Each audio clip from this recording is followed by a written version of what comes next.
Hello दोस्तों, आ गया हूँ मैं एक नया ब्लॉग लेके। तो आज कुछ खास दिन है, गुरु पूर्णिमा। तो आज गुरु पूर्णिमा के अवसर पर हमारे गांव के पास ही गोसलपुर में भव्य मेले का आयोजन किया गया है, जहां मैं शामिल होने के लिए जा रहा हूं। तो चलो चलते हैं मेले की ओर। तो हम लोग निकलते हैं मेले की ओर। आसमान में लाल बादल छाए हुए थे। आज का मौसम बड़ा सुहाना लग रहा था। लोगों की भीड़ भी काफ़ी मात्रा में मेले की ओर प्रस्थान कर रही थी। तो मेले का नज़ारा कुछ दूर से ही बहुत ज़्यादा भीड़ नज़र आने लगी थी हम लोग को। मेले में पहुंचते ही हम लोगों ने अपनी गाड़ी स्टैंड में खड़ी की। उसके बाद बढ़े आगे की ओर। स्टैंड में भी काफ़ी भीड़ लगी थी। लोग वापस होने लगे थे क्योंकि रात काफ़ी हो चुकी थी। उसके बाद हम लोग सीधे पहुंचते हैं मंदिर।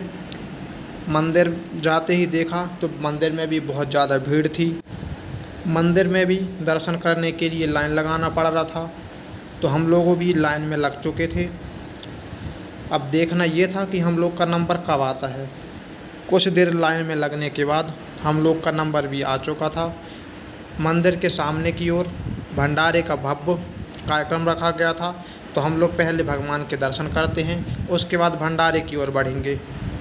तो भगवान के दर्शन हो चुके थे।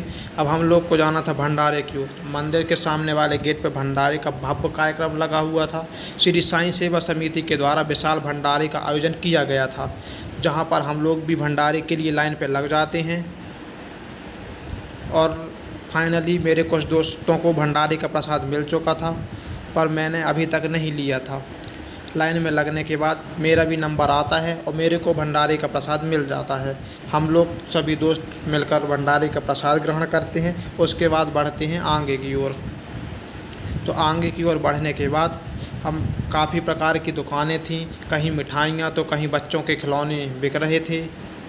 भीड़ भी काफ़ी थी, पर जितनी ज़्यादा होनी थी उतनी ज़्यादा भीड़ थी नहीं, क्योंकि हम लोग को आते आते काफ़ी मेले में घूमते घूमते काफ़ी गर्मी लग चुकी थी। तो सामने हमको आइसक्रीम वाला दिखता है, तो हम लोग आइसक्रीम लेते हैं उससे।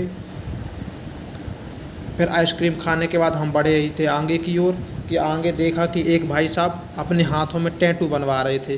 भाई साहब को एक भी डर भी नहीं लग रहा था कैसे वो अपने हाथों में टैटू बनवा रहे थे। उसके बाद हम लोग बढ़े कुछ आगे देखा भीड़ काफ़ी हो चुकी थी। अंधेरा भी बहुत ज़्यादा हो चुका था। काले बादल छा गए थे, पर हम लोग को घर ही जाना था। तो हम लोगों ने डिसाइड किया कि थोड़ी देर और घूमते हैं। थोड़ी देर और घूमे और देखा कि भीड़ काफ़ी हो चुकी है। जितनी रात हो रही थी उतनी ही भीड़ बढ़ती जा रही थी। भीड़ कम थी, पर जितनी भी थी बहुत थी। फाइनली हमको रात के 8 बज चुके थे। घर से भी फ़ोन आना स्टार्ट हो चुके थे हम लोग के। तो हम लोगों ने डिसाइड किया कि अब घर की ओर चलेंगे। मेले में बहुत ज़्यादा मज़ा आ चुका था। हम लोगों ने बहुत ज़्यादा एंजॉय किया मेले पे। नए नए नज़ारे देखने को मिल रहे थे। बहुत ही मज़ा आ रहा था। मेरे दोस्तों को भी बहुत मज़ा आ रहा था, मेरे को भी आ रहा था। मेरे दोस्तों का मेले से आने का मन ही नहीं हो रहा था। नहीं पता उन लोगों ने क्या देख लिया था मेले में। तो बस यही बात रट लगाए हुए थे कि भाई थोड़ा और रुकते हैं, थोड़ा और रुकते हैं। मैंने बोला, फाइनली डिसाइड किया कि नहीं, अब घर को चलना है। घर की ओर बढ़े ही थे कि हमको सामने मोहन चपाटी वाला मिल गया। तो मोहन चपाटी वाले के इधर हम लोग ने चाट को हमने फटाफट चाट फिनिश किया, पैसे दिए और उधर से निकल लिए, क्योंकि रात काफ़ी हो चुकी थी।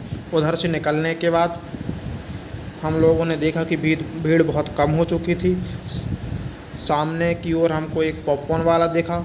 हमने उधर से पॉपकॉर्न ख़रीदा और टाइम पास करते हुए चल दिए घर की ओर। अंधेरा बहुत ज़्यादा हो चुका था।